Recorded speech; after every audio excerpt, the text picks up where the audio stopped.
आताच एक बृहन्मुंबई महानगरपालिकेमध्ये इलेक्शनचं वादळ सुरू आहे. कुणाची होती तर कुणाचं काय, आणि बरंच धावपळ इकडे तिकडे चालू आहे, वारं वाहत आहे इलेक्शनचं. तर असंच एक या मुंबईमधील 130 वॉर्डमध्ये इच्छुक उमेदवार राष्ट्रवादी पक्षातून ह्या इच्छुक उमेदवार आहेत पूनम सचिन गुप्ता मॅडम. आपण त्यांना विचारूया की कशा प्रकारची तयारी या वॉर्डमधून ते करतायत आणि कशा प्रकारे त्यांना तिकीट मिळणार है. क्या बताएंगे मैडम, किस तरह से आप ये तैयारी कर रहे हैं इलेक्शन की? अभी तो फिलहाल हम सब जगह जा जाकर देख रहे हैं कि किसकी क्या क्या समस्याएं हैं, और जो जहाँ जहाँ की समस्या है उसको पहले नोट कर ले रहे कि उनको कहीं कुछ अगर हमसे कुछ होगा तो अगर हम इसमें लड़ना चाहेंगे तो उनकी हम सेवा कर सके, और हमको आकर वो बता भी रहे हैं कि देखिए इसका ये प्रॉब्लम है वो प्रॉब्लम है. तो जा जाकर एक एक हम देख रहे हैं. कल का हमको रहेगा तो हम वो करने के लिए तैयार खड़े रहेंगे. आप ये वार्ड नंबर 130 से खड़े होने के लिए इच्छुक है, तो ये वार्ड की सबसे बड़ी समस्या कौन सी है? अभी तो हम फिलहाल यहाँ गए थे, विद्या विहार साइड गए थे. वहाँ किरोल करके छोटी सी गांव है, अंदर साइड है वो.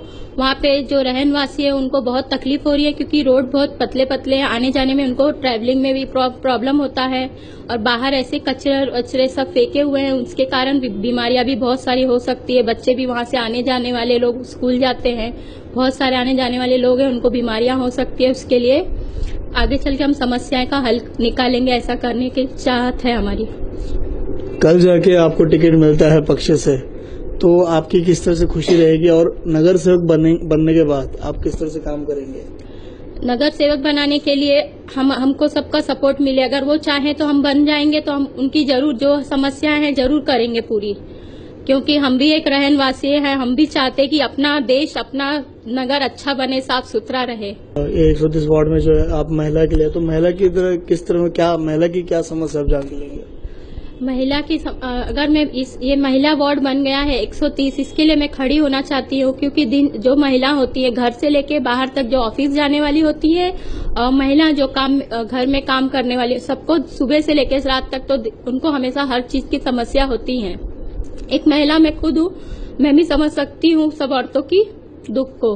तो आपका ये टिकट मिलने के लिए किस तरह का कॉन्फिडेंस है, आप क्या बताएंगे? इसके लिए हमें कार्य करना चाहिए. जो घर की महिला हमेशा घर में रहती है उनको हम हिम्मत देंगे, तुम भी बाहर निकले, हमारे साथ साथ काम करिए. घर ही तुम्हारे लिए नहीं है, बाहर भी निकलकर बाहर की दुनिया आप देखिए.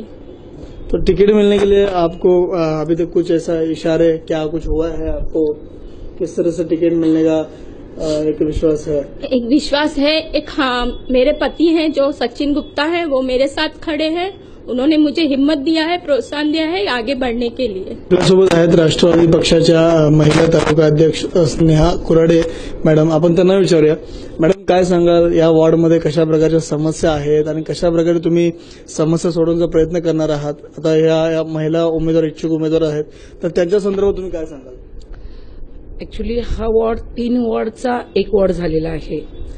हा 121 वॉर्ड होता, आता 130 वॉर्ड झालेला आहे.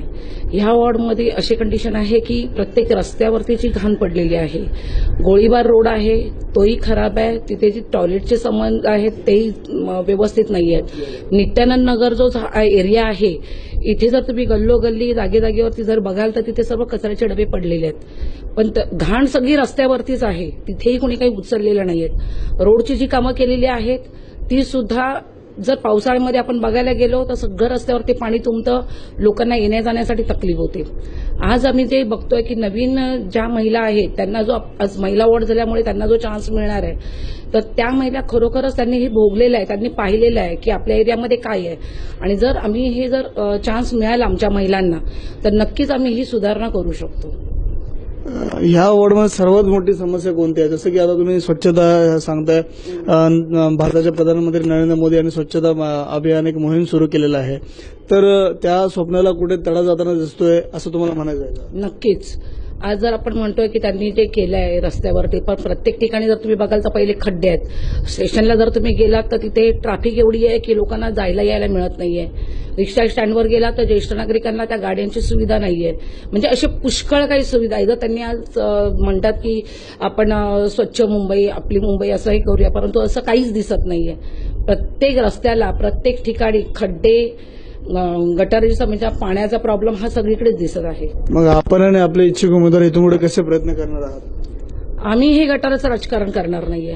आम्हाला जे पाहिजे आहे तर तिथे खरोखरच जी लोकांना म्हणजे जी सुविधा पाहिजे, पहिला प्रयत्न आम्ही तो करू की जो लोकांचा आहे म्हणजे वॉटर, गटर आणि मीटर हा पहिला प्रश्न आहे, हा पहिला आम्ही सॉल्व्ह करणार आहे.